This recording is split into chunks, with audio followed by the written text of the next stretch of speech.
Hello and welcome to episode 38 of the Music Behind the Magic podcast. I'm your host, Jonathan Goodman, and as always, I'm here to celebrate with each and every one of you the magic of Disney songs, scores, and soundtracks from the movies to the parks. So, no big surprise or revelation that Disney music takes on a lot of different forms. Movie music, TV compositions, concerts, video games, live entertainment, the list goes on and on. Today, we're very fortunate to be joined by Mark Waters, who is a 6-time Emmy Award-winning composer and conductor who has experience creating music for all of those genres. And in addition to his musical contributions, he's also served as music director for 2 Olympics and has even co-conducted the Academy Awards with none other than the maestro himself, John Williams. Mark will tell us all about those experiences and stories, as well as his work bringing Disney music to life. I also just got back from a whirlwind trip where I was very lucky to be able to experience the Disney Music Festival in Disneyland Paris. I know I've joked a lot before about, hey, what kind of Disney music podcaster would I be if I didn't report on that event?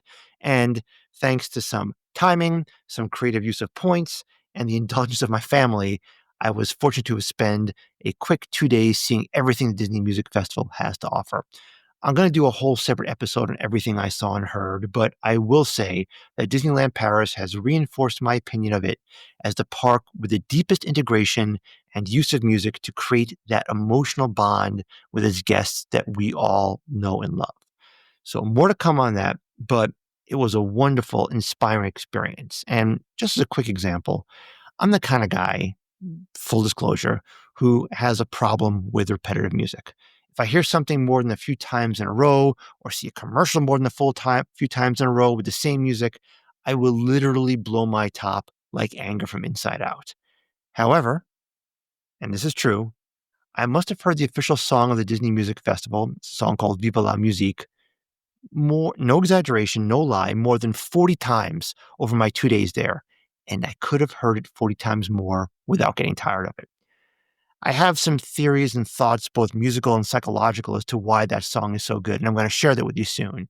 But I do invite you to listen to it just once, if you can, and tell me what you think. And also, before we dive in, I want to take the opportunity to thank you all for listening.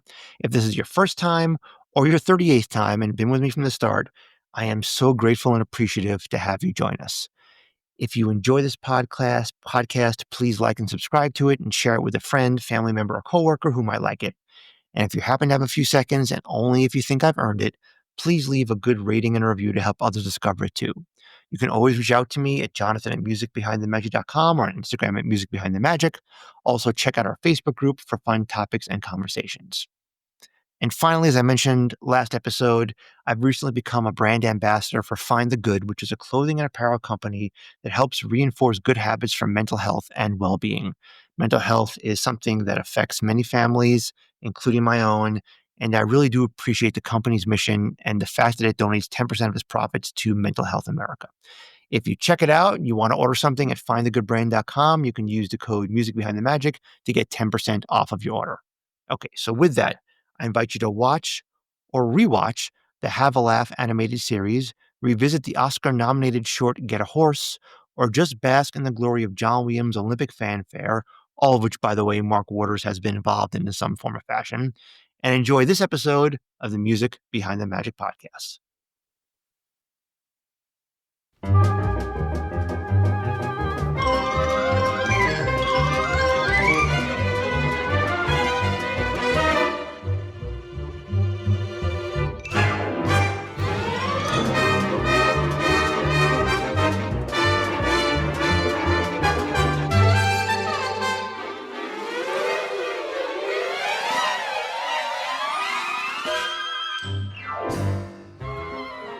We are absolutely delighted to be joined today by Mark Waters. Mark is a 6-time Emmy Award-winning composer and conductor whose diverse career spans over 400 television episodes, feature films, DVDs, and video games.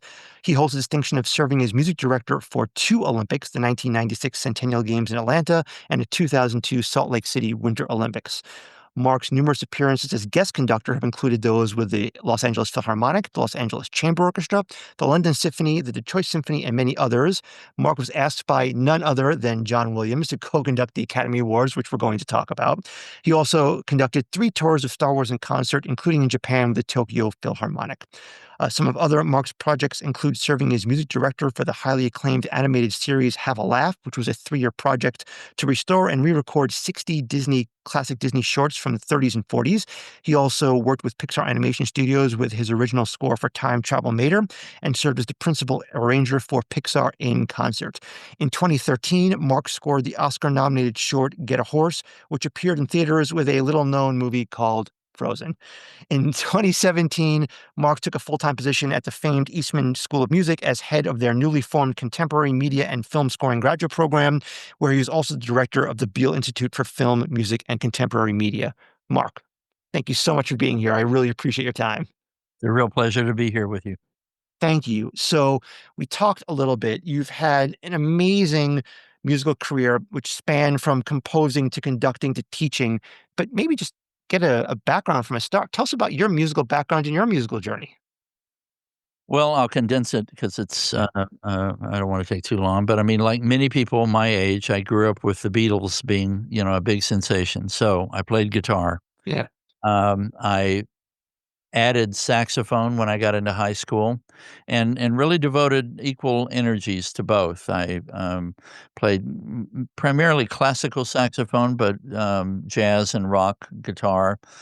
Got a good scholarship to the University of Southern California, where I studied with a fabulous saxophone player and teacher named Harvey Patel, who's very well known in the classical saxophone universe. Graduated from there and just, did whatever I needed to do to, eke out a living. I did some copying, I did some, a little bit of arranging, I did a little bit of teaching. I had majored in music ed. I'll talk about this for a little bit. I thought I was gonna go back to Texas, where I was raised, um, and be a band director because that was the only thing I knew as to what one does with a music career. And one week into student teaching, I realized that a thing I should have known from the very beginning, and this should be a lesson to anybody pursuing this, teaching music and making music are 2 completely different things. Believe it. Requires 2 different skill sets, and I just was not cut out to be a public school music teacher. I have such respect for the people that do it, including the wonderful teachers that I had that were career 40-year veterans in the field, but it wasn't for me. So I decided to pursue a career as a performer. Well, I realized about my mid-20s that, there are a lot of really good saxophone players out there, a lot, and they all double, which I was way behind in getting my doubles together, flute, clarinet, and all of those. But I stumbled on an ad in the LA Times for the UCLA Extension, which is kind of a continuing, education, branch of UCLA, offering a beginner course in film scoring, and I thought, "Hmm, well, that seemed interesting," and I had $350 burning a hole in my pocket, and I thought, "Well, why don't I try this?" And the man who taught it was a wonderful man named Don Ray, who had been a career music supervisor at CBS and had composed on all the score shows that I had grown up with, Twilight Zone, Gunsmoke, Wild Wild West, the original Hawaii Five-O series. Emmy-nominated composer, and a great teacher, and he saw that I had some abilities, and he took me under his wing and helped me get my first projects, and, I knew nobody. I didn't even know how you go about getting work in this. I was so naive, but I was so fired up after this class because it provided me with the opportunity to see my music against picture, and that was so exciting for me.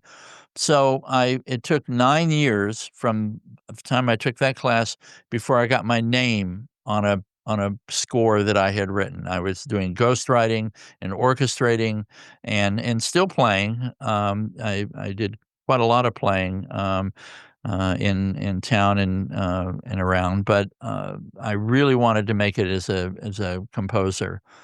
And the first score that I got credit for was a show called Tiny Toons, which was a very Love popular, Oh my god, love Tiny Toons. They're the greatest. great show. And it was very instrumental with my career with Disney, because at about the same time that Tiny Toons was becoming a phenomenon, uh, Disney was also expanding their television animation division. And I was in the right place at the right time. Uh, Warner Brothers was very much about Carl Stalling and recreating the Bugs Bunny Looney Tunes style. Disney wanted to do something different, and I was intrigued by that, because if you worked on a Warner Brothers show, literally every note that you wrote had to be filtered through, would Carl Stalling have written this? Everything had to Interesting. sound like Carl Stalling, because that was the style of show they were doing. Sure. Disney, although they had a sound, th there was a lot more freedom in it. So I managed to get a reel over to Bambi Moe, who was the new head of television animation music. And I don't know why, but I on this this is when we sent out cassettes. On the cassette, I put, things from Tiny Toons, because I thought, "Oh, that's gonna be the most impressive," because the thing with Tiny Toons was it was unheard of for an afternoon cartoon show to score every episode live with a 30-piece orchestra. I mean, that was unheard of. Yeah. And so I put that, but I had started work on a second Warner Brothers show called Tasmania, and I remember that one too, by the way. I oh, yeah, 100% remember that. Yeah. very funny show.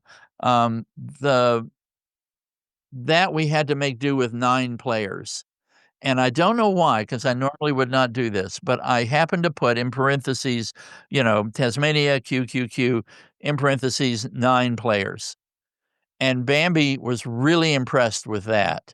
I mean, she was getting tons of tapes from Tiny Toon composers, but she knew that they were not gonna be hiring 30-piece orchestras for every episode. Yeah. The fact that I was pretty successful with making 9 sound, bigger than 9, that's what got me in the door, and it just happened to be they had a short that, this is so amazing. An animation company in Paris wanted to audition for Disney. They wanted to, get work from them. So they said, "Give us something and we'll animate it for free." So Hmm. they had a character named Bonkers that was in development, and they hadn't really done anything with it. So this company said, "Okay, it's a 8-minute short. We'll score it for nothing. I mean, we'll produce it for nothing." And so they had this laying around. They go, "Well, let's try mark out on this short. We don't even know where it's gonna air. We don't even know what we're gonna do with it, but it'll be a good audition." And, when you they may not have been wanting Carl Stalling music, but they were very taken by Carl Stalling's mechanics of hitting things. That's Mhm. what Carl Stalling brought to animation. He was so, so good at making music seem like it had been written first and then they animated to it. And I don't know if you know the story, but Carl Stalling started with Disney. So symphonies. Yep, Yeah. and it's a great story. I don't know if you know it, but Please tell me. well, he was playing in a silent movie theater in, Kansas City, where Walt had his, studio, and Walt was very taken by how, um, he could hit things, that he could be playing along and watching a film and synchronize his playing to it, and Disney was very taken by that, so he hired him to do the early, he did, Steamboat Willie, and he did, Plane Crazy. He did the first synchronized sound shorts that Disney was doing. So Disney wanted to move out to LA and expand the company, and he wanted to bring Stalling with him, but he couldn't. Stalling was saying, "Well, I've got a great life here. I can't afford to pack up my family and move to Los Angeles on a whim. I don't know what you're gonna be doing." So in order to get Stalling to do this, he gave him 10% ownership of Walt Disney Pictures. I did not know that. No kidding. Goes out to LA, there's not enough work to keep him, supported and his family. So he naively took work from another animation company. And when Walt heard about it, he was furious, and he said, "I don't want you working here anymore. I want to buy back that 10% ownership." And the way I found out about this was a trumpet player that we all worked with, a wonderful trumpet player named Rick Baptist. And if you ask any of the people that you've had on this show, if you were to call them and ask them who Rick Baptist is, Rick was the quintessential cartoon trumpet player because he could make the trumpet talk. Totally. Just a wonderful musician. And he was also a licensed auctioneer, which doesn't mean that he stood up and said, "Okay, now I have 5, and now here 10." No, he didn't do that. He had clients, and he would get information about, auctions that were taking place, whether it be a car auction, a wine auction, an art auction, or in this case, a document auction. Oh, Auctioning off a grocery list written by Jean Harlow, a letter from Thomas Jefferson, and the original contract between Carl Stalling selling back 10% ownership of Walt Disney Pictures. Are you ready for this? I mean, I was waiting to hear this. Okay, yes, let's hear it. For $5,000. I mean, the document went for more than that in the auction. It was unbelievable. So Stalling went to Warner Brothers and did nothing else for the next 25, 30 years but write music for Warner Brothers Animation. He didn't do a film. He didn't do a TV show. He just did animation. And it is such a great story. I don't know if they ever made up. And I was going to ask you if they reconciled. I wonder. you have to think that they did. I mean, and Walt, this is another, great story. I mean, the history of the early music department at Disney is, legendary. The composers that they had, and that the Havilah project, where I got to rescore or readapt the original scores from all these. We did 60 of these Mickey and Donald and Goofy shorts from the 30s and 40s. Yeah. And my job was they were taking these 8-minute shorts because kids today don't have enough of attention span to go 8 minutes with a Mickey thing. So they trimmed them down to 2 minutes, and they did an amazing job of being able to have a story arc. If you didn't see the original, you didn't know that these were trimmed down. They were remarkably done, but they had to re-record not only the voices, they had to do all the character voices again. But they had to they couldn't just edit. First of all, they didn't have the music separated in a separate stereo track to do any editing, so they hired me to take the original scores and adapt them so that I could then re-record them with a flow to them so that they sounded like they were the original scores. So it was such a great experience because I got to study, the music of Lee Harlan and Frank Churchill and all these, just wonderful, wonderful composers that were staff composers. I mean, their offices were right down the hall from Walt. If Walt wanted to talk to them about a project, he would just walk down the hall, knock on the door, and go in and talk with these guys. And it was a great working environment. And the thing is, when he started doing features, he used the same composers. There was no hierarchy between, well, you're doing the shorts and I'll get somebody, more esteemed to do the features. No, these guys were the same guys that did the movies, that got Oscars and Oscar nominations for it. These were the same guys that were doing the Mickey shorts and the all the things that Disney was doing. And so when you did the Have a Laugh, like you said, you taking it 8-minute classic cartoons, condensing them to 2 minutes. How does that work musically? Because like you said, I mean, you got to figure out how to arrange the music to fit it, but then taking the cue from the Carl Stalling, you have to know what hits and how to hit it. So talk about the process by taking that, condensing it, and making sure A, the spirit is there, and B, all the energy is there in all the right places. Well, the trickiest part was in the orchestration because Mhm. I mean, they were Disney, when it comes to their classic characters, they they treat those characters with great reverence, and they weren't gonna say, "Well, we need to do it with 9 players. We need you to scale it down." No, if the original orchestra, and in fact, we had a little bit bigger orchestra because he used, maybe 2 violins or 3 violins, and I expanded it to 8 or 10 because I knew that it was a budgetary reason why they did the shorts that way, and it just sounded better to have, the composers wrote as if it were a small orchestra, not a chamber, group, but they really relied on the woodwinds, so we would have, anywhere from 8 to 9 woodwinds, in it, and then brass and percussion, of course, but you might have a cue that straddled where the edit was,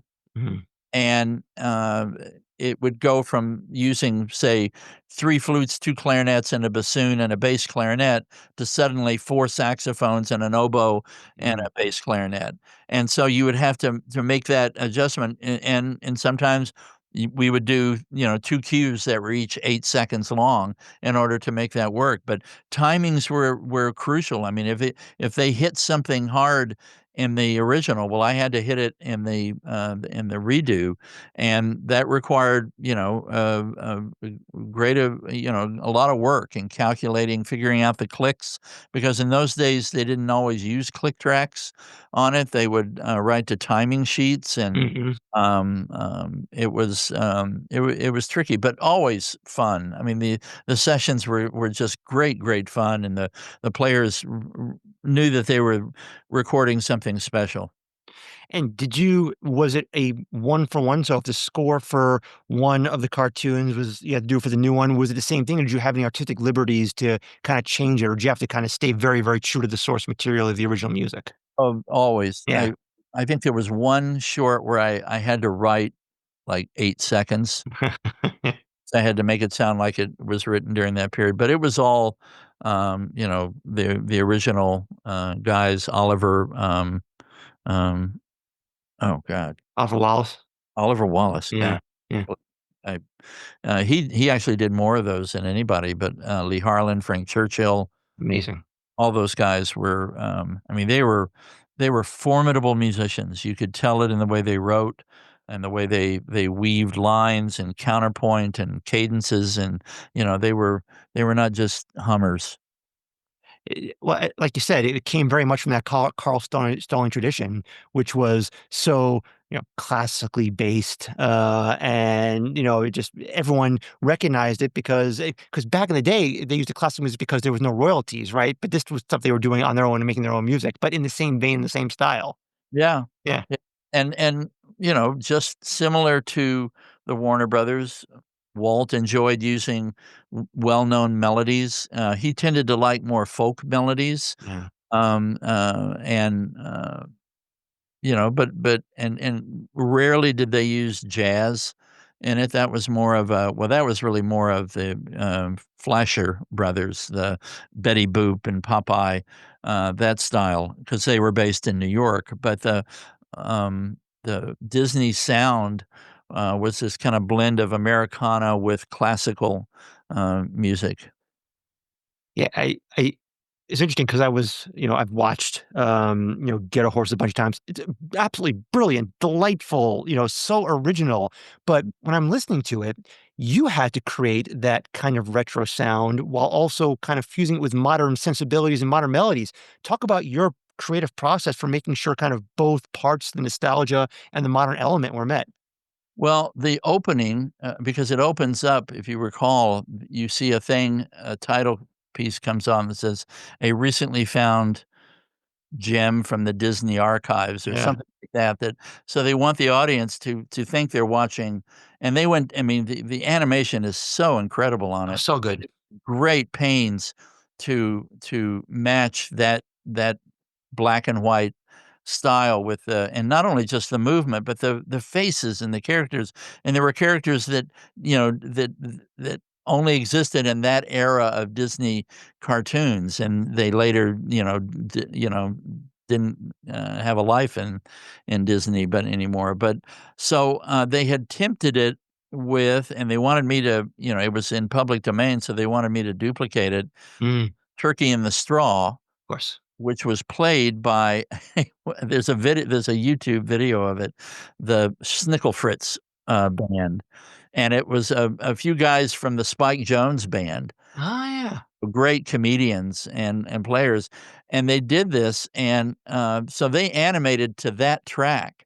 Well, that track wasn't recorded to a click track, so there were some tempo variations that I had to match with that, but we also took great pains to record it in a way that's the way they would have recorded it in the 1930s, and I had, um, a great engineer who knew how to, with only a handful of mics and one microphone on the drums and, one mic covering all the strings and things like that. So those tracks we recorded, in a very primitive sound. We did it in mono. We wanted to fool the audience into thinking they were really watching a vintage, Disney cartoon. And then the moment when he breaks through the screen and he's suddenly in CGI color, was such a treat. It was a truly wonderful, wonderful short, and I just loved those kind of musical elements to it. You you did have a laugh, you did that, but you've been doing a lot of TV. You did a lot of stuff for Disney over the course of your career there. I'm very grateful to Yeah. Disney, and I think um, I remember when I started off this career, I never thought I would be a quote unquote an animation composer. I didn't really want to be. I wanted to be John Williams. I wanted to score big movies and big action pictures, and I wanted to do what he did. And I always thought that the animation thing would be a way to make a living, and then work my way into it. But I soon found that you can get typecast in this business Mhm. the same way as writers and actors and directors can get typecast, composers do. And I found that if you start out in animation, it's very hard to break into live action. If you're in live action, it's very easy to be called to do an animation project. I mean, James Horner and James Newton Howard and Hans Zimmer have all done, and Michael Giacchino, of course, Yeah. have all done animated movies, and they do brilliant on it, and then they go back and do live action. Unfortunately, the industry uh, it's a little bit harder sell, and I it's not that I didn't do any live action things, but my career certainly had a much more of a success in animation, and I'll be honest with you, there was a period in my life when I was frustrated by that, and I wish, "Okay, great, another animation project, Mhm. okay," and I always, took work seriously and always worked very hard on it, but I always was hoping that I could get a feature or something like that, and a live action thing, and then I changed to where, like, there's a lot worse things to be typecast as. I mean, I've known a couple of composers who were typecast as horror slasher film composers, Yeah. fabulous composers, but that's all they did. And I don't wanna seem like a prude, but I would hate to be that would have been my career output is that. And I'll tell you, I'll share something with you. I got a letter, oh, maybe 5 or 6 years ago, 5 years ago, from I think he was 6 or 7, and he it was handwritten on a, yellow tablet like this, Yeah. talking about all the things that I had done that he loved, and that how special it was, and he named this, and it wasn't just the Disney things. There was, My Little Pony and All Dogs Go to Heaven and Doug's first movie, which of course was Disney, and The Pebble and the Penguin, which was an MGM movie that I did. And he just, he knew all the things that I had done, and he said, "You've brought such joy to me. I smile when I see this." And I thought, you know what? You can keep your Oscars and your Jurassic Parks and your, Back to the Futures. This makes me happy and content, and I've got it framed. I have it in my studio framed. I'm a satisfied man as a result. There's something to be said for that, and you mentioned, you've done all the stuff for Disney, but like I mentioned earlier on, you've done quite a bit of conducting between, music director for the Olympics. I want to talk about the Olympics. And I want to talk about, co-conducting with John Williams. But Olympic wise, how did that come about? Things, all composers will tell you, if you trace back their career to that one job that was the catalyst, I met Yeah. this person and they happened to be here and then they talked to them. It's I don't know how interesting a story it was, but I mean, early in my career, I was hired to do the arrangements for a stage production of Babes in Toyland. Oh, Victor Herbert, sure. operetta, and my job was to kind of freshen up the arrangements, not turn them into pop tunes or anything like that, but just to because, operettas of that period have not fared so well. They have not, evolved very well, and they wanted to bring it up to, more, contemporary. I remember them telling me that we want a John Williams sound to this. So the company that hired me to do it had great hopes that it would be a touring show and it would have legs. Well, it had a great run in Los Angeles, and then went to one theater in, of all places, Arvada, Colorado, which is Hmm. a suburb of Denver. Okay, so the guy that was the music director of that production left there, got a job as the summer coordinator for the Atlanta Symphony. Okay. They announced that the Olympics are gonna be in Atlanta. He happens to be at a reception where the producer of the opening ceremonies, a wonderful man named Don Mischer, and they start talking about how the Atlanta Symphony is gonna be part of the Olympics and, it's gonna be a great, opportunity for to, show the symphony off. And Mitch Gershenfeld, who was this music director, he said, "Well, who's gonna be doing your music?" And he said, "Well, we have a music director, that I've worked with on numerous things, but I'm not sure he's the right one to do some of the things that we wanna do because there's a lot of places in the show that we want the music to tell a story, Hmm. be a narrative, to it." And Mitch said, "Well, you should contact Mark Waters because these arrangements that he did for Babes in Toyland really were great storytelling." Wow. And I get a call from, Don Mischer out of the blue. I'd never even heard of him. I didn't know who he was because he was in a whole whole 'nother world. I mean, Don was he just passed away a few months ago, but he was the preeminent live event producer. He did Super Bowl halftimes, all the awards shows, including the Academy Awards and the Tony Awards and the Mm. Kennedy Center Honors. And he was, the perfect choice to do the opening ceremonies for the Atlanta Centennial Games. So he called me and said, "We're doing a meeting exactly 1 year before the opening ceremonies because we wanna see what the lighting is gonna be like. We wanna see when the sun is setting. We wanna see what the humidity is like." I mean, these are all things that were new to me because, in the world of animation, you don't care, you can create whatever you need. But in the Totally. world of live theater, live performances, you have to take that into account. He said, "I'm assembling the whole creative team, the choreographers, the script writers, the costumers and everything, and we're gonna get together for 3 days in Atlanta, and we're gonna dream up the opening ceremonies, and we'd love you to just come and see if you've got any ideas." That was it. There was no promise of having anything more. So I thought, "How exciting." So I flew there, and there I am with, the creators of Cirque du Soleil, these award-winning directors and costumers, and I'm just wow. And my biggest credit at that time was Return of Jafar, the sequel to Aladdin, and Which was a good, by the way, which was great, by the way. Let's just put it, it was amazing. proud of it, Yeah. immensely proud of it. But, and they were all, "Oh, I love that." They were all wonderfully nice people, but I don't know what it was, but I just had all these ideas pop into my head. I had, this great idea of like if you took the Olympic rings and turned it on its side and put a music staff on it, it makes this chord, and we should build a Oh, whole piece around the chord, and they were like, "Whoa." And I did. it's a great idea. And I'm just and Don was this wonderful producer who could just sense, talent in somebody, and I swear to God, we're standing around the crafts table, where the coffee and the donut Sure.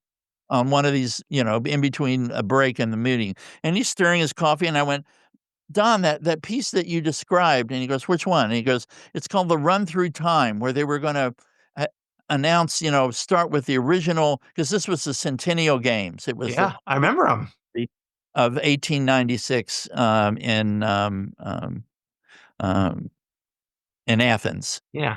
It's when the modern Olympic game movement started.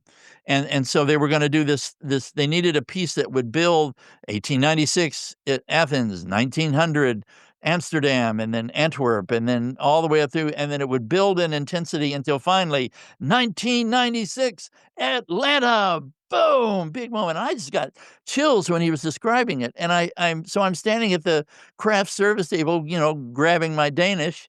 I say, "Don, that piece just sounds fabulous. That's gonna be a great moment." And he goes, "Do you wanna do the music for it?" And I went, "Well, yeah." Yes. Yes, I do. And then, I mean, I went home, I thought, "Boy, that what a great experience. I'll wait to hear about that piece." And about a week later, I get a call from Don saying, "We'd like you to be the co-music director with, um, um, the guy that they had, originally already hired, because they wanted to keep, him and Harold Wheeler, Yeah. was his name. Harold's a, monster talent, great arranger, and we got along great. We became good friends on that, and, with the things that he did, I couldn't do, and the things that I could do, he didn't do. And, and so it just turned into an incredible experience. And then 6 years later, Don gets the Salt Lake City, Olympics. So he called me to do the same thing, for the, Salt Lake game, and it was a completely different, the winter games are very different from the summer games. Of course. Salt Lake City is very different from Atlanta, but it was a great experience, and this might be a good segue. Both times, I got to work with my hero, John Williams, and met John. I mean, Yeah. where we shook hands and met was at a recording session for the Atlanta Games when he came to record his wonderful, The fanfare. Summon the Heroes, Yeah. for the Atlanta, Games. Great story. What a wonderful part of your career. But yeah, so you got to meet John Williams for the first time. So tell me about how that parlayed into conducting with him for the Academy Awards. Well, it was around the time of the Atlanta Games, and I remember, um, I mean, the Salt Lake City Games, because it was 2002, and, I got to work with John again, and this time I felt a little more comfortable. I remember going to his dressing room and, visiting with him, and, of course, his agent, Mike Gorfain, was there, and, both consummate gentlemen, Yeah. very nice, and, we had, just, a lovely experience. And then this is a funny story. I'm back home after the, Olympics, and there's a phone, message on my phone machine. This is back when they had phone machines, Oh, I remember. and there's a message from John Williams saying, Mark, this is John Williams. If you would, please give me a call." And I just knew this was somebody messing with me. There was somebody doing an imitation of John, so I didn't call him back. I didn't call him back.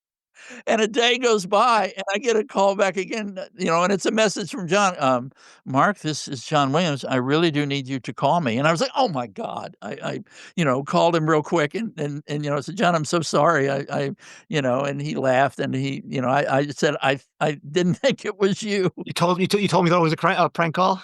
Yeah, and he laughed. He thought it was very funny, but John he does have a very nice sense of humor, but when he's working, he is all business, and, Yeah. that was an amazing opportunity. I mean, the best part about it was being in on what John does, and I literally came away from that thinking, "This man is from another planet. He's another species," because at the same time he was doing this, he was, scoring Minority Report. Oh, yeah. He was producing the soundtrack from Phantom Menace, the Star Wars 1.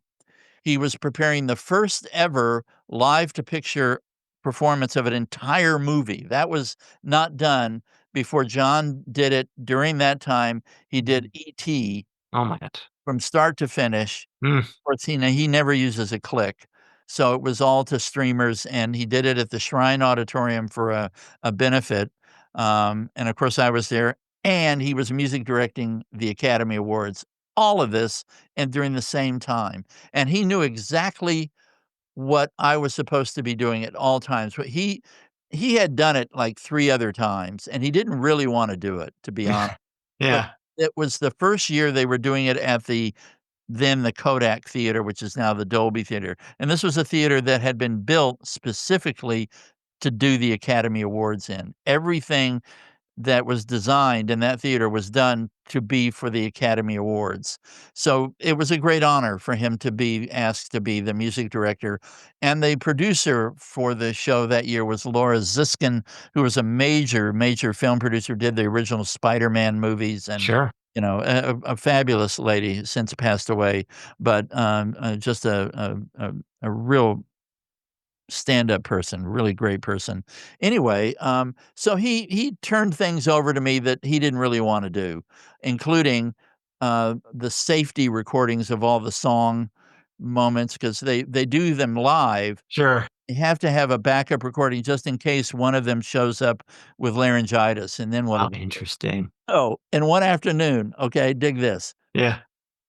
I'm working with Sting, Randy Newman, Faith Hill, Enya, Oh my gosh. and Paul McCartney was also nominated, but he said, "I'm not doing that." He's done thousands of performances. If I have no voice, I'll still be able to sing it. So, Sure. he just refused to do it. So the producer, Laura, I call Laura and tell her this. I go, "What do we do? Paul McCartney's not, coming in." And she goes, "Well, you've gotta call Paul McCartney and tell him he's gotta do this." Oh, And I go, of course I do. "Sure, give me his number. I'll call the son of a bitch." So, of course, I couldn't do that. So, I knew that John was busy on the score. My job was to do things and not bother John. So, I called Mike Gorfain. I told him what the situation was, and John had to go over amazingly enough, Paul was preparing a tour and using one of the sound stages on the Sony lot, the same place that we were recording, the music for the Academy Awards and any of the pre-records. So John was able to then just walk over to the soundstage and sit and hear Paul sing, because they also have to make sure that they've trimmed the song down to 2 minutes. They Okay. can't do the full version of it, and, with live TV, you can't take the chance of it, "Well, it might be 2 minutes, it might be 2 minutes and 20." They can't do that, so all he had to do was hear Paul do it, and that was fine. So I never got to work with Paul, McCartney, unfortunately, but the year Directly. before, I Yeah. spent the whole day, hanging out with them and recording them. I mean, like, yeah, yeah. Sorry you don't wanna do that, John, but I'll be happy to do it. But then an interesting thing happened. We had it worked out, and the Academy Awards is a unique, show because they rehearse it 5 times so that they rehearse every nominee winning. So Okay. Oh, how interesting. taking the cameras to that chair, and they have placards set up to Huh. where, all the people are sitting, and then they hire, actors, none of which you've ever heard of, but they hire them to come, they walk up on the stage and they give a pretend speech about thanking so and so for doing this, and the winner is George Clooney for that, and the guy says, "Oh, I wanna thank, my friend Brad Pitt for helping me with this." So the show is run numerous times, it's a real interesting experience. So the book is like this thick. I mean, Mhm. that you've gotta do, and they don't let the conductor know who the winners are. I mean, you hear Can't. it announced, Yeah. you gotta go to cue number 3 and boom, you do it. It's really high pressure, but John said, "Okay, I'm gonna let you conduct, I'm gonna conduct the opening," and there was this big medley that he did of Oscar-winning, scores that he did. It's on YouTube, you should definitely go see it. I will 100% will. Extraordinary medley of Oscar-winning, scores. He did that, and about a third of the way through the show, he was gonna then let me take over. I would do, the next third, and then he was gonna come back, for the closing of the show. So the afternoon of the show, in between the dress rehearsal and the show, and I'd gotten a hotel room at the hotel next to the then, Kodak Theater, and something made me think, "You know what? I got a feeling John's not gonna come back. He's gonna, Ah, leave me, just to see if I could do it. And, there's all these amazing stories you hear of, Leonard Bernstein's career got started because he got a last minute call from Bruno Walter that he was not going to be able to make the concert and, be prepared to do it. And sure enough, he didn't. And that made Leonard Bernstein's career. And not that I was expecting to be the next Leonard Bernstein, but I looked over everything that John was going to be doing at the end. And sure enough, he didn't come back. how interesting. I remember standing up on the podium during the last, 10, 15 minutes of the show, and I saw him, and I motioned, and he went, know, and it was such a great show of confidence and the show went off, without a hitch, and, I was, very excited about, being there. I have a great picture with he and I taken right at that moment. Right after the show ended, he came up on the podium, gave me a big hug, and Wow. I have this great picture with him. It was a great experience. Um, Is it have you had the chance to work with him again tangentially or otherwise? You keep in touch with him? What's your current, relationship status? Kind of relationship that I call him up, but we Sure. we run into each other at, like, SCL events. I went to some of his concerts, Yeah. and I'd go backstage and say hello to him either at the Bowl or at the Disney Concert Hall. He's always been wonderfully nice. I played on, it was really fun to play for him one time. I He did a movie, not many people, probably think of him for this one, but Tintin. I Oh, think yeah. Yeah, for sure. The Legend of Tintin or something like. Spielberg did that too, right? Pardon? I think Spielberg directed that. Yeah, he Yeah, directed it. The only animated film that Spielberg ever did. yeah. And John, I got hired. John didn't hire me, the contractor, and it was a they were fixing some cues that had already been recorded, and there was a place where I'm primarily a baritone saxophonist, and he had written a part where there were 2 baritones trading off this figure back and forth, and the original 2 players had 2 very different sounds, and Mm. so the effect didn't work for him.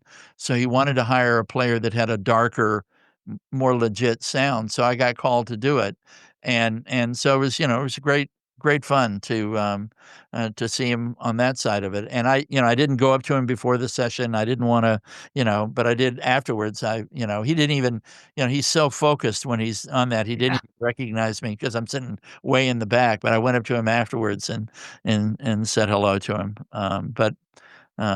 he's a wonderful man, and I just saw a Facebook post of, him at the premiere of his new piano concerto. that was Tanglewood, right? Wasn't that Tanglewood? Yeah. Mille Lacs, premiering it. He was in a wheelchair, God bless him. but the fact that his body may be failing him, but he just wrote a piano concerto for heaven's sakes. Extraordinary. Amazing. What a great story. Thank you for sharing that. And but, Sure. with you, so you've y another part of the career is the conducting. So you've done that a lot. What was the transition from composing, scoring? Was it a natural transition? Was it something you've always wanted to do? Well, my first conducting job was conducting a musical theater company, and they were doing this company was doing a second show, a cabaret type show. And so they needed somebody to do arrangements for that. So I I had done a little bit of conducting in college. I mean, I was 25 when I took that job. So I had never conducted a musical before, but I said, "Yeah, I can conduct, I can arrange, and the band is small. I'll also play in the band." So I could do all 3 of these things good enough to get this job. Well, the first show that I conducted was Carousel, the great Rodgers and Hammerstein. Sure.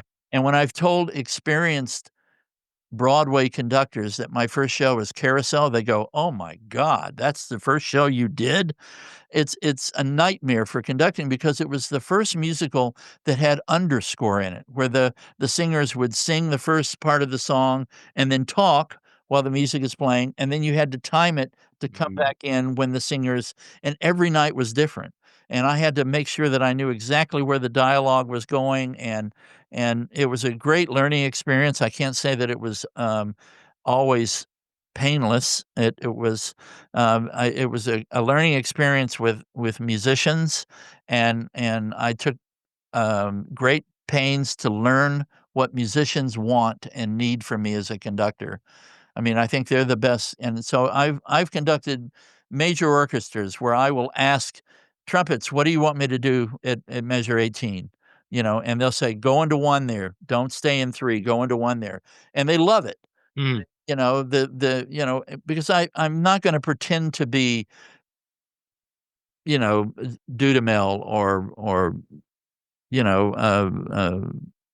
the any of the great classical symphonic conductors. I don't wanna do that. That's Yeah. not I mean, I played an instrument that didn't play in orchestras that much, although I was very proud of that when this LA Philharmonic needed a low saxophone, tenor or baritone, they would always call me for 20 years, and so it was always a great thrill to go and play for these great conductors, but I never had the inkling that I wanted to be a symphonic conductor, but a film composing conductor, that I would love to do, and so it was a great thrill to then get, a big turning point, in that after I did the musical theater gig, again, I didn't wanna become a Broadway conductor because you really have to play piano to do those, Mm.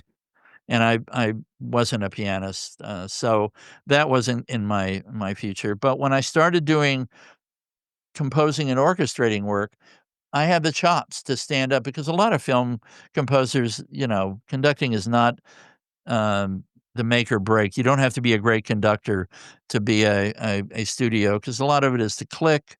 The players have been trained to not expect a lot from the conductor.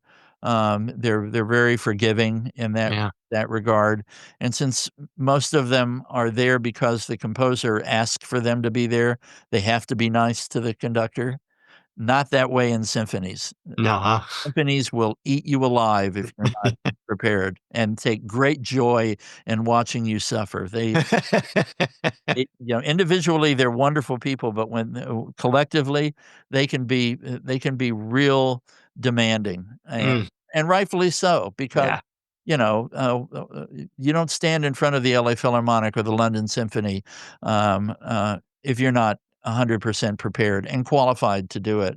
Totally. So, I've been fortunate enough to, conduct the LA Phil, 4 or 5 times, and Wow. it's been great fun because I've played with them, and so many of them I knew, and they were very supportive and wonderfully nice, and, I've always had great experiences with them, but I've had great fun. The Star Wars in concert was a Yeah. a real turning point because John was adamant that if they're going to do this show, you're gonna have to do it the way I do it, and that is without click track.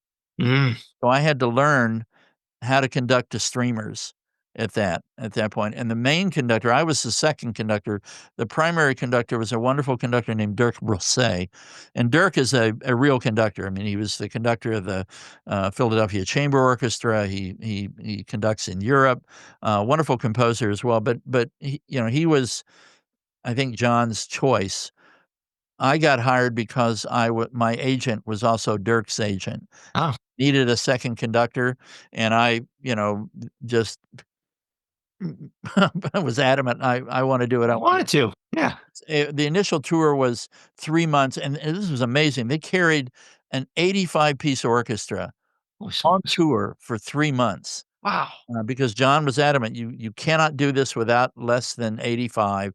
You have to they were talking about originally, I was gonna get hired to be the rehearsal conductor. I would go in, prepare the orchestra, and then Dirk would then conduct the show, which didn't seem like a lot of fun to me, but still, I would have loved to have done it because to conduct John music, and it was a brilliantly conceived show. Unfortunately, it did not make enough money, and now Mm. that 3 more Star Wars movies since then, you'll never see it again, unfortunately, but it was a great show, and Anthony Daniels, C-3PO, was the host. Wow. It was I don't know why they didn't make money, well, because they were carrying an 85-piece I orchestra. Probably ate all of his profit. Yeah. I mean, I think that originally they had thought about it would find a permanent home in Vegas, which would Mm, have been a great place for them because totally. people would have come into Vegas and, "Oh, what a great show to go to for one night," and they would have had a big orchestra and done it, but, the producers just decided to let it die. But it was great for me because, for a month, I did the show while Dirk had other engagements, and you know, after the initial fear factor, conducting to streamers is the way to go because, Mm, first of all, the players love it because they don't have a metronome banging in their ears all the time, and you can take, tonight I'm gonna hit this a little later, I mean, there were a few places that you had to hit. for sure. Those places you just adamantly had to hit, but there were other places where I know I'm gonna hold this note out a little longer tonight. I'm gonna now I'm gonna cut it off there.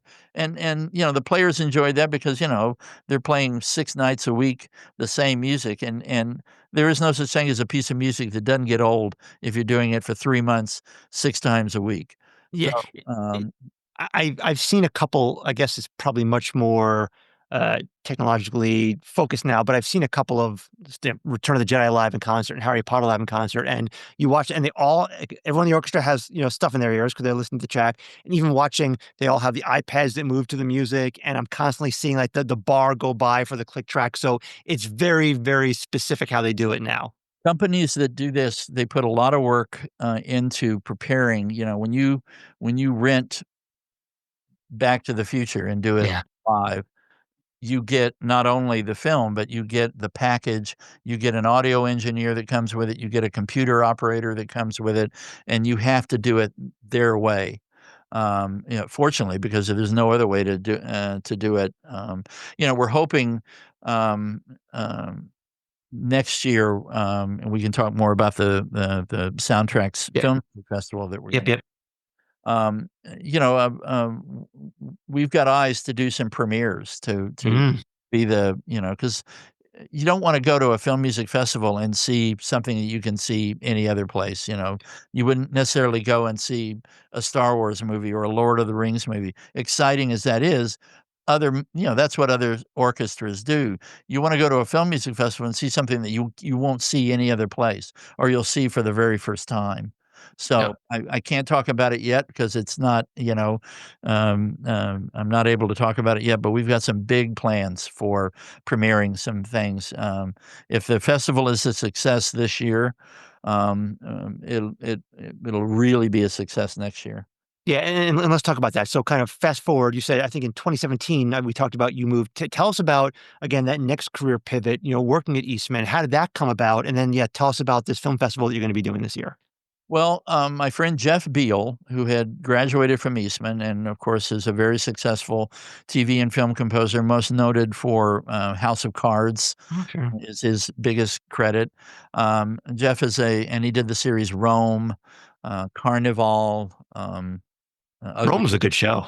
Great, great composer. Yeah. Um, and he sent me an email along with maybe 7 or 8 other guys that he knew saying they're starting a new program at Eastman, and if anybody's interested in perhaps a change of pace of what they're doing, give me a call and let's talk about it. And I had been actually I there had been openings at USC in the Hmm. past for teaching positions at UCLA, at other schools. I taught some summers for Columbia College of Chicago because they did a summer program in LA. But I wasn't ready to leave my career at that point. When this opportunity came for the Eastman job, I talked it over with my wife, and we thought, it was really more I was getting tired of LA. I was getting Mm. tired of, the traffic, the homeless thing, the fires, just it was becoming more of an effort to live in Los Angeles, and not that Rochester seemed to be because I wasn't that familiar with Rochester. I thought, so along the whole way, I said, "Well, let me talk to Jeff, and we'll see what happens." Mhm. Talked to Jeff. He said, Mark, you're exactly what they're looking for because you've had teaching experience. You are, I know you have a great sense of being a mentor to people. That's what we want. And you've had a diverse career as both a conductor and a composer. I just think you would be great at it. So I thought, okay, I'll put my name in the ring and I'll do an interview and we'll see what happens. So I had a phone interview with, the powers that be, and then nothing happened for, like, 2 months, and I thought, Huh. "Okay, well, that went that." I didn't think that, and then they called me and said, "We'd like to fly you back for an interview," and I thought, "Okay, once Yeah. again, I'll go Progress. back there and we'll see what happens." Yeah. And I went back there and I was just so impressed with the caliber of faculty and the administration and how enthusiastic they were. They really wanted this to, um, they really wanted this to work. And Jeff was going to be involved as far as helping to fund it. He made an enormous donation. He and his wife Joan made a very substantial donation to get the project off the ground. And and so I thought, "Okay, I'll I'll say yes." And again, we'll see what happens. We kept our house in LA. I lived for a year in Rochester in an apartment. My wife stayed in LA, because we weren't sure it was gonna work. Yeah. Within, oh, 2 months, 3 months, I knew this was gonna be Great. a great thing. I mean, I kinda knew that my work with, um, the people that I had worked with, the producers, most of them, I had done a lot of work for the MGM animation, department. They had disbanded. The people that I knew at Disney were no longer working at Disney. The people at Warner Brothers were no longer there, and I thought, do I wanna keep struggling, and do, kinda start all over and do, because now the peak of TV animation had now crested, and it was back to what it was before, which Mm. is low budget music budgets where you write a library and they just cut it into the shows, and I said, "Do I really wanna do that just to make a living?"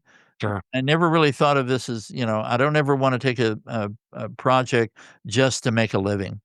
And so, now it's been 8 years, and I could not be happier. I mean, we love Rochester. I love living here, and the city itself is very vibrant with culture, and which led to me wanting to do a film music festival here because, as I said before, they do a lot of festivals here. Yeah. In the winter, nothing happens. I mean, it does get cold here, it does get freezing here, so, everybody kind of, I mean, obviously, things still happen, the world goes on, but w it makes it so that when the spring hits in May, there's just this vitality of activity, and there's festivals everywhere, and it's every type of festival. There's a wine festival, a pottery festival, a folk music festival, a craft beer festival. It's always something going, and I thought, this would be a really cool environment for a film music festival because George Eastman, who founded the Eastman School of Music and founded Eastman Kodak, it created flexible film, which later became motion pictures. How Worked interesting. with Thomas Edison and created the first, early days of motion pictures. So there's a real history here, and meaning that there's people here that will support it. So, I was so happy we managed to get a grant from the New York State Board of Tourism, a $200,000 grant Oh, wow. promote tourism to support the merchants and whatnot in the area. And when I went to the dean, our new dean, to tell her about this, I really thought it was gonna be, "Hey, we need to use the hall. We need to use the recital hall and the main theater. How do we book it so that we can do this?" And they said, "We wanna produce this with you. We wanna provide, you with our marketing team, Oh, uh, wow. the Eastman Orchestra to be one of the, featured, groups. We wanna have, complete access to our technology, people in producing, this." And it's been just tremendous. And I've been the tricky part is getting people of name, getting, talent to wanna come here when they're not having their music played. Because usually, I mean, the big film music festivals in Europe, Yeah. they can get composers to come over because they're gonna have their music played. And the big festivals, in Krakow and Ghent, Tenerife, which is, on the Canary Islands, these are huge film music festivals that go for multiple, the one in Krakow and Tenerife go for a week. Wow. And they're funded by the government, and they have orchestras every night, and they have panels and discussions. So we set our sights a little more lower. We're gonna do 3 nights. We're gonna have Terence Blanchard, perform, with his quintet, the E Collective, and accompanied by, orchestra for the first night. He'll be doing selections from his, movie career. The second night, the Eastman Philharmonia, the top orchestra, will perform John Corigliano's The Red Violin live Mhm. picture with Jeff Beal conducting. An incredible score, won the Oscar in, I think 1999, I think. And, um and then the third night, the Rochester Philharmonic, is going to do, the last Harry Potter, movie, and we are bringing out, Conrad Pope, who was the principal orchestrator on that movie for Alexandre Desplat, to talk about his experiences. We're also bringing out a wonderful trio, doing a the music from a wonderful CD called John Williams Reimagined that was Huh. produced by Robert Townsend, the great, film score, CD and album producer. Nobody knows more about film music than Robert Townsend, and, he produced this CD with, new arrangements for flute, cello, and piano. Wow. John was very much, he didn't do the arrangements, but he very much supported this. He was in favor of doing this, and John is not real keen on new arrangements of his stuff. Hmm. And he was very excited about this. So it's never been done in the United States. We're gonna be doing the very first performance of it, and then the last concert we're doing is a wonderful organ concert where we've got the organist who played on Interstellar, the Oh, Han wow. score, where, he will perform music from the movie live in a cathedral with a giant pipe organ Amazing. shaking the walls, doing it. We're very excited. And then in between, we're doing all kinds of panels and discussions. We're doing video games. We're bringing Carter Burwell, the great composer for all the Coen Brothers movies. He's coming in to do a talk. I'm going to be doing a talk with Bambi Moe, the woman head of Disney Television Animation, Love Bambi. and she and I are gonna be doing a talk on animation, so it's gonna be just a fabulous 3 days. I'll, give you the website, perhaps you can post it, but it's www.soundtracks.com, and that's soundtracks with an X. And I believe it's October 16th through 18th, right? Yeah. Yes, Yeah, middle I will definitely put it in the show notes. I'll put a That was link and done everything. by desi I mean, that was by design because it's beautiful here Eh, in perfect. mid-October. The autumn colors are stunning at that time of year. That was on purpose. That was my choice, to do it that way. So I'm very excited about it.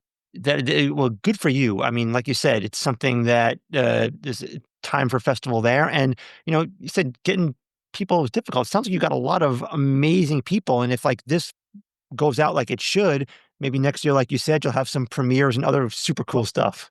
I mean, amazingly enough, there has never been a film music festival in this country. Isn't that amazing? Is that true?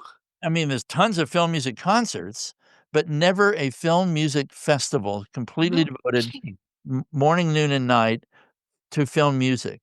So, again, that was just, "Well, we gotta do this." I Of mean, there's course. no ifs, ands, or buts. We've got to do this. So, and I think if you attempted to do it in, say, LA or New York, it would get lost. It would get lost with all the other I think Rochester is the perfect size, city. It's a very beautiful city. It's got great culture. It's got great musicians. There's a real film culture in this city. So I think it's the perfect place, to do it. And it's a great, a great place to take a trip to. I must say the Finger Lakes. If you Beautiful. The Finger Lakes are gorgeous. They are these 5 or 6 thin lakes that are, about a mile across and about 3 miles long, and in between each one are wineries and dairy farms and sh souvenir shops, and, it's just a delightful place to visit. I was just about to say it's an underrated wine region. It's quite lovely wine. Gosh, yes, yes, Yeah. we've become very, very familiar with the Finger Lakes wine industry, I would say. Yeah, so soundtracks.org. I will definitely post a link, and I'll also post on social. So if you can go, you should. I told you I'm out of town this year, but next year I will be there, especially because all the stuff you talked about. Um, you really just thoroughly enjoyed the conversation. Thank you so much. How can people find you? How can they learn more about you? Well, my website is www.markwaters.com. You can always reach me through the Eastman School of Music. Just go to their website and find me in the faculty page. Easy enough. Um, um, you know, that's probably the best way to find me. That is great. Well, I am so appreciative of your time, Mark. Enjoy the conversation. Loved all the stories. And I love what you're doing, and keep it up. Thank you so much. Let's talk again soon, and hopefully I'll meet you at some point soon in Rochester as well. Forward to it. All right. Thanks so much. You bet. And up there, living in the sun, give me one day up there. All I ask is one, to hold forever up there, where they all live on, and where what I give, what I dare, just to live one day out there. I want to again thank Mark Waters for joining us.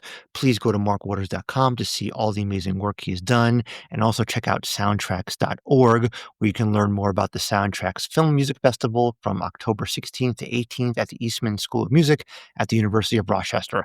I'll put all that information in the show notes so you can find it. Now, on to Disney music news for this week. And you just heard the classic song Out There from Disney's The Hunchback of Notre Dame.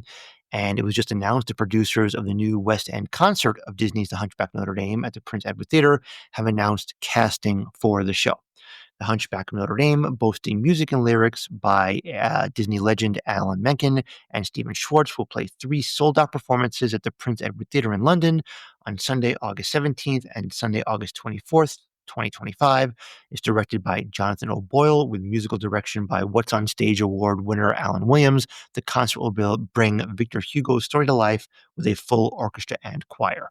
The concert is set to feature West End stars Ben Joyce from Back to the Future as Quasimodo, Zachary James from Hadestown as Claude Frollo, and Christine Ayato from Hamilton as Esmeralda. The show will also star Dex Lee as Captain Phoebus and Adam Strong as Clopin, alongside Lois Mia Chapman from The Mad Ones, There Was an After Party, David Fianori from Joseph the Amazing Technicolor Dreamcoat, Caleb Lagayan from Miss Saigon, Emma Lloyd from Sunset Boulevard, Anna Maria Smith from Billy Elliot the Musical, Fania Parent from The Wizard of Oz, and Aaron Ron from Aladdin. So, judging from all these names, there is a lot, and I mean a lot, of musical theater pedigree involved in this show. And just as a clarification, this is not going to be a full-blown Broadway-style stage production of The Hunchback of Notre Dame. There was a interview with Alan Menken several months ago, and he mentioned that Disney has wanted to bring The Hunchback of Notre Dame to Broadway or the West End in some full-blown musical theater capacity, but there's been a lot of complexities with the story and the score and trying to get the book all written together. So the best we're going to get is this concert, which is being brought with all these West End stars. So it's sold out. If you happen to be in London, I know we have a couple of folks in the UK who listen to this podcast. If you happen to have tickets or you're going, please let us know how it is. It sounds fantastic. Obviously, the music is amazing for the show. So if you're going, we'd love to hear how it goes. Also, in Disney Music News, Walt Disney Studios announced that the filmed version of the original Broadway production of Lin-Manuel Miranda's Tony, Grammy, Emmy, and Pulitzer Prize-winning musical Hamilton will open in theaters on September 5th, 2025. Tickets are available now. The theatrical release of Hamilton expands upon the version that's available on Disney Plus, with the inclusion of Reuniting the Revolution, which is an exclusive special prologue to the film featuring all new interviews with the original cast and creators as they reflect on the impact the show has had on their lives. And as I'm sure you all know, not only is Lin-Manuel Miranda known for Hamilton, but he's also written the songs for Moana, Encanto, and Mufasa as well. And finally, Disney actually surprised Epcot and just Disney park fans in general last week by releasing the official soundtrack to Test Track 3.0, the latest version of the popular attraction, which just opened last month. Composed by Zayn Effendi, the soundtrack features almost 45 minutes worth of music from in and around the new version of Test Track. And while the release soundtrack is 45 minutes of music, Effendi actually composed 70 minutes for the attraction as a whole. From interviews I've read, Zayn has been a longtime admirer of Disney's futuristic vision for Epcot, and he spent nearly 15 months collaborating closely with Walt Disney Imagineering to develop music, fusing sweeping orchestral motifs with cutting-edge electronic production. Zayn Effendi has previously provided music for Oga's Cantina at Star Wars Galaxy Edge. If I read it correctly, he's actually responsible for all the music that DJ Rex produces, and he's also for the Star Wars Galactic Cruiser Hotel provided music for. The Test Track original soundtrack is now available to stream on Spotify, Apple Music, YouTube Music, or wherever you get your streaming music. And that is it for Disney Music News for this week.